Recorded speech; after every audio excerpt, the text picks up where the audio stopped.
Okay guys, so gawin natin yung sa Sita Hub or Sita Chain. Okay, so once na merong link na binigay sa inyo na in-invite kayo to do the task, i-accept nyo kasi sayang din nun. Then, kailangan meron po tayong Sita na token sa MetaMask natin or sa anong wallet na ginagamit nyo. Para, kailangan nyo kasing i-connect yung wallet nyo sa ano ba tawag dito? Yung parang sa website nila. Nakakalimutan ko yung mga terms. So, ang gagawin ko, accept invite ko yan. Then, kasi clinic ko na yung link na binigay sa akin ni Sir Chris. By the way, thank you Sir Chris for giving me yung panggas. Sa ako na ibalik pag nagawa ko na yung task ko, tsaka pag nakakuha na ako ng mga sita ko. So, get sita mo lang yan.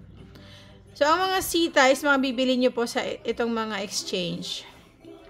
Kaso lang hindi pa okay yung ibang chain ngayon. Naka-suspended pa yung yung withdrawal. So, hindi ako actually, meron akong sita eh. Ayan, binigyan ako ni Sir Chris ng 1 sita. Ala, dami, laki pala na binigay niya sa akin. But anyway, kakailanganin siguro natin ng maraming sita dito. Siguro mga 10 or 8. Not sure. Kasi hindi ko pa nagagawa yung task. So, from here, pag meron na kayong token, pwede na natin i-proceed. So, ito yung mga nasa side bar niya. Hindi ko lang kung tawag ito. Sidebar ba tawag ito? Kailangan natin maka-earn ng XP. So, by earning XP, baka ma-convert yan into Sita token balang araw. Then, so, ang gawin natin ngayon, dito tayo sa earn XP, diba? Click natin yan. Then, enroll and earn 1,000 XP. So, yan. Tapos, automatic siya. Ayan. Mag-connect sa wallet mo. So, meron ngang Sita. So, confirm nyo lang. Then, we are validating your wallet. Tapos, nakalagay dyan, something went wrong. 0.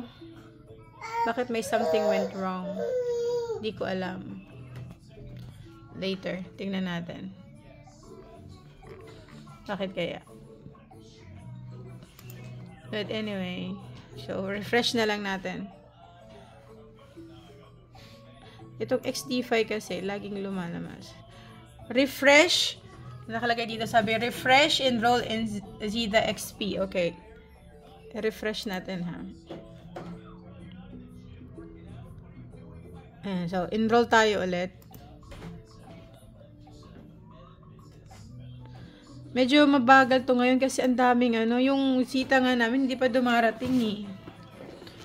Yung nakuha namin sa airdrop. Ayaw oh. Anong nangyari sa'yo? Binigyan ako, may sita naman ako. Try natin disconnect ha.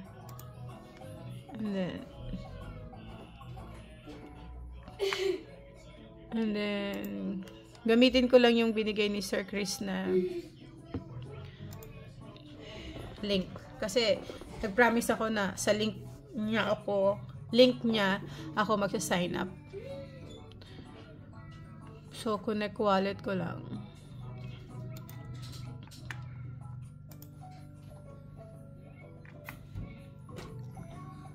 Ayan. Ayan, okay na.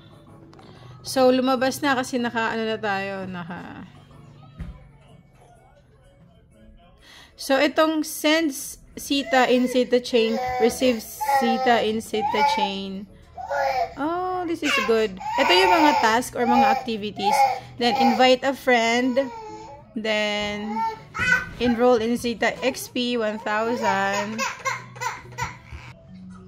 Okay, so, since nabigyan na ako ng Zita ni Sir Chris, kaya pwede ako mag-claim ng XP. So, ayan. Then, since naka-enroll na rin ako sa Zita XP, so, i-claim natin yung XP natin. Sorry. Ang gulo ng ko. Claim na lang natin. So, every claim, pag kada claim nyo, ayan, magsisign kayo ng request. Ayan. So, makikita nyo dito ang XP nyo. Okay? Tapos, try natin. Okay. So, ayan. Nakuha na natin. So, from here, kailangan din natin mag-send ng Zeta sa Zeta chain. Ayan. So, pag trinay mo yan, i-click mo rin lang. Then, automatic. Ayan. Tapos, may kita dito kung may balance ka na. Wala mo na akong balance, oy.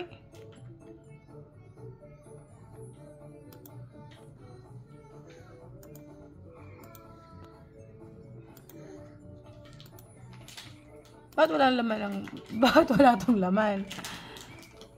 Paano kaya to? Hindi ko to alam.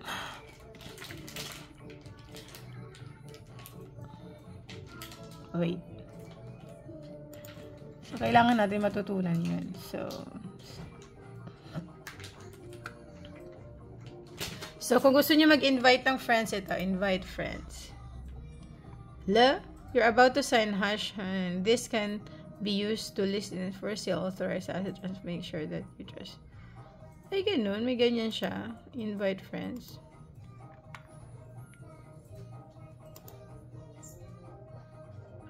So, ito na. If users enroll in link, you'll both receive XP. So, ayan. So, ito na yung ano nyo, parang link, invite link nyo. Okay? So, ayan. So, makikita nyo dito ang XP nyo kung ilan na. Makikita nyo dito yung history nyo, yung earning. Ayan.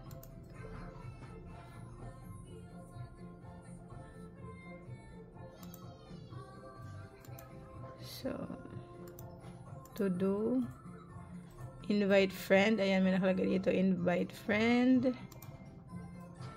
LP Any Core Pool. So, kung gusto nyo i-try, maglalagay kayo ng LP dito. So, ayan.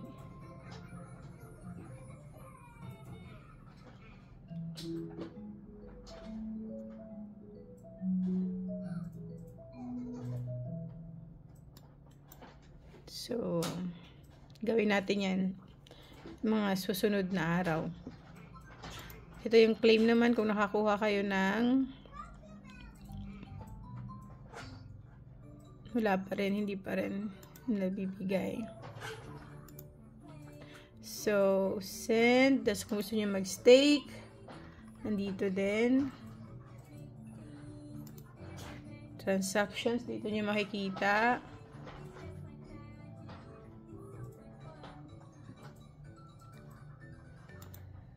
So, ganun lang. Okay. So, meron na tayong 2 XP. So, ito naman ang gagawin natin.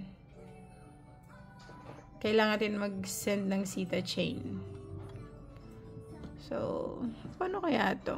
Tatanong ko muna ito kung paano ito gawin.